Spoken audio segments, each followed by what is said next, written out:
Fala galera, tudo bem com vocês? Nós estamos aqui para a aula 3 de evangelismo. E nessa aula nós vamos fazer uma breve introdução dizendo para você que você vai encontrar nesses momentos que você pregar o evangelho alguns questionamentos da parte do ouvinte. E uma delas é: o que eu devo fazer para ser salvo? Como instrumento de Deus, nós vamos apresentar a salvação.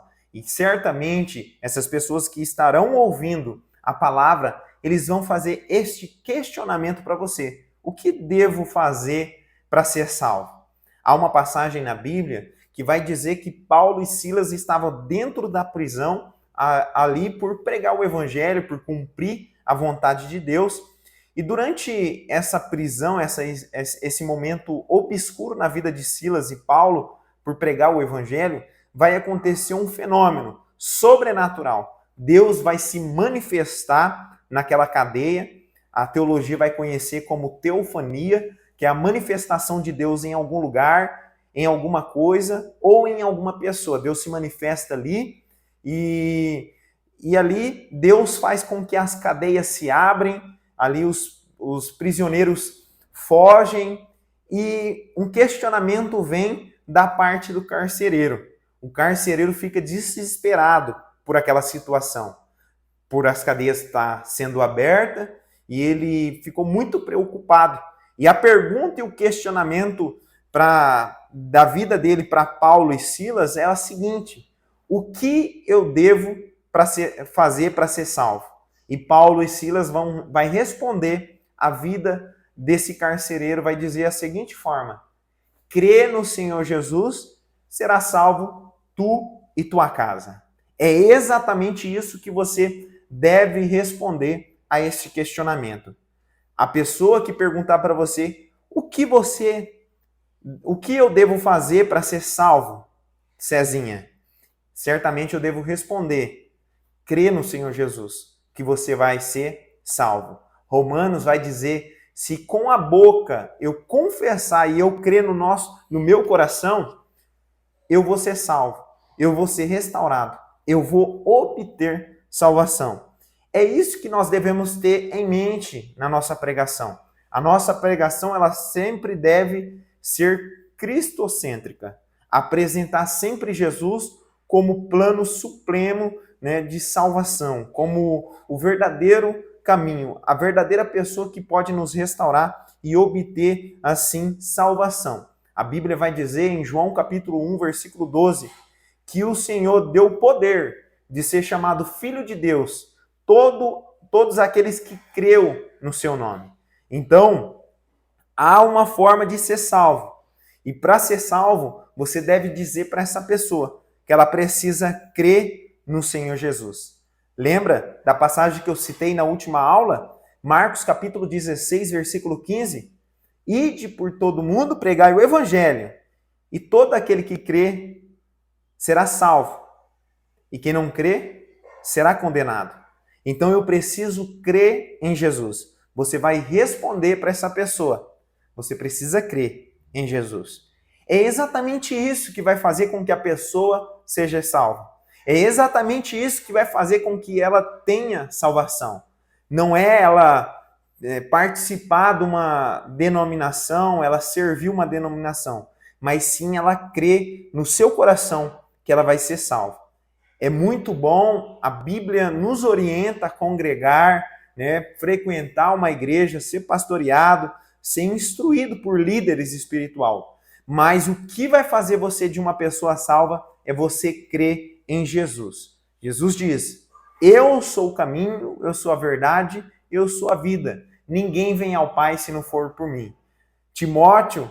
Paulo vai dizer para Timóteo que há somente um mediador entre Deus e os homens, e essa pessoa é Jesus Cristo. A resposta que você vai dar para essa pessoa é a seguinte: crê em Jesus, que você vai ter salvação. Crê de todo o seu coração que você vai ter a vida restaurada. E talvez um questionamento vai vir, um segundo questionamento vai vir sobre a sua vida. Você, como um instrumento de Deus, talvez essa pessoa vai fazer o seguinte questionamento: eu tenho medo de cair, eu tenho medo de fracassar servindo a Deus. O que devo fazer?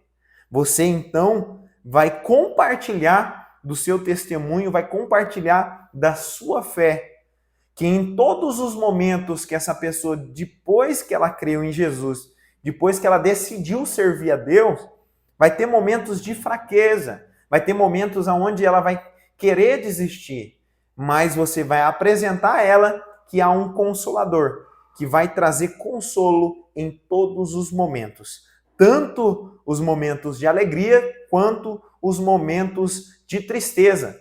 O salmista vai dizer no Salmo 46, Deus é o nosso refúgio, a nossa fortaleza e o socorro bem presente no momento de angústia.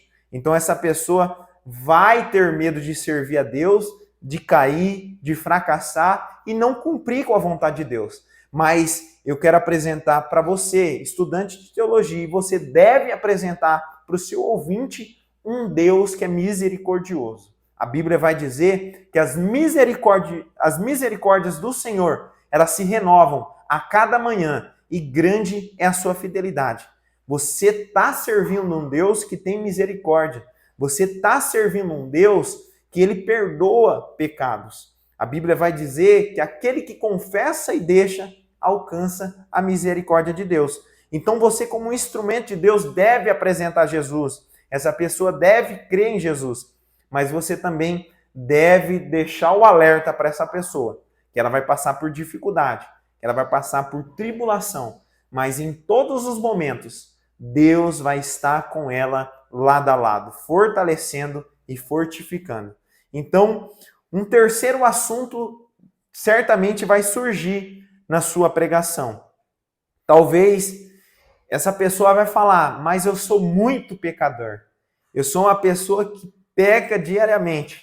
E você vai explicar para ela que todos nós somos pessoas que falham, somos pessoas que pecam todos os dias, em todos os momentos. Tiago vai dizer que aquele que diz que não peca, já está pecando, porque nós somos pecadores. A nossa carne sempre tem uma inclinação para o pecado. Nós, todos os momentos, estamos pecando.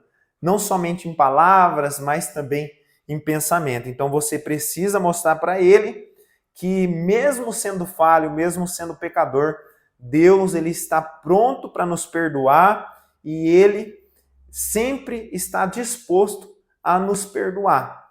Assim foi na vida do apóstolo Paulo, ele entendeu. Ele diz em uma das suas cartas, eu sou o principal dos pecadores.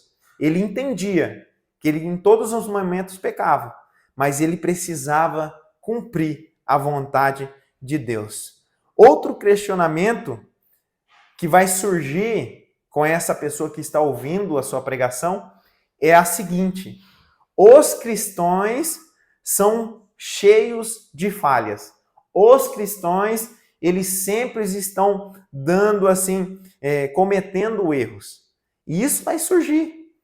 Ele vai dizer assim, para que eu vou servir a Deus se os cristãos sempre estão errando, sempre estão cometendo pecados?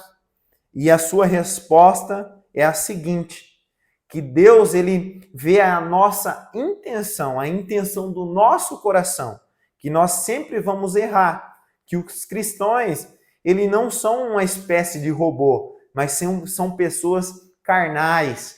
O apóstolo Paulo vai dizer, assim, em uma das suas passagens, uma experiência que ele teve com Deus, onde ele dizia que tinha um espinho na sua carne, e ele orou 3 vezes para que Deus retirasse dele esse espinho da carne. Talvez era um pecado, talvez era uma doença, eu não sei. Mas a resposta de Deus para o apóstolo Paulo foi a seguinte: eu não vou retirar esse espinho. A minha graça te basta. Então nós somos pessoas cheias de imperfeições, pessoas que estão cometendo pecados todos os momentos. Lembra do apóstolo Pedro? Pedro ele negou a Jesus, mas depois, um tempo depois, ele foi instrumento de Deus pregando para mais de 3.000 pessoas e pessoas conhecendo a Deus através da vida de Pedro. Então você precisa mostrar isso para as pessoas, que nós somos pessoas falhas, cheias de erros, mas nós servimos um Deus que é perfeito e misericordioso. Então, você precisa, como pregador da palavra, estar pronto para pregar, mas também pronto para as objeções do seu ouvinte, os questionamentos para os seus ouvintes. Amém? Nós encerramos essa aula dizendo para você que você precisa estar preparado, precisa estar capacitado para levar as boas novas do Evangelho. Amém? Deus abençoe. Nós se encontramos na próxima aula em nome de Jesus. Amém?